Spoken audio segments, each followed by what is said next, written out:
Hi అండి. ఇంట్లోనే ఈజీగా చాలా చక్కటి నెయ్యి అనేది ఇలా తయారు చేసుకోవాలి. దానికోసం ముందుగా మనకు పాల మీద మీగడ తీసుకోవాలి.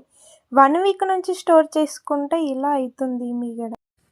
1 వీక్ నుంచి స్టోర్ చేసుకున్న మీగడైతే తీసుకొని లైట్‌గా వాటర్ పోసుకొని మిక్సీ పట్టుకోవాలండి.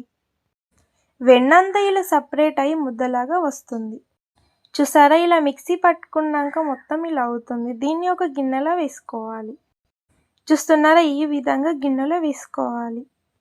గిన్నెలో వేసుకున్నాక మీరు నెయ్యి కాచడానికి అయితే ఏ గిన్నె అయితే తీసుకుంటున్నారో ఆ గిన్నె చాలా మందంగా ఉండేలాగా చూసుకోండి, లేకుంటే మాడిపోతుంది. మీరు మందపు గిన్నె తీసుకుంటే గిన్నె మాడకుండా ఉంటుంది. ఈజీగా ఈ విధంగా మీరు వెన్న అనేది కరగబెట్టుకోవాలండి. ఈజీగా ఈ విధంగా వెన్న అనేది కరగాలండి.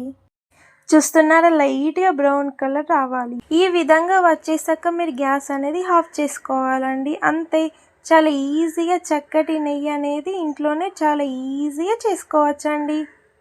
అలాగే మీకు ఈ వీడియో నచ్చితే లైక్ చేయండి, షేర్ చేయండి. బాయ్.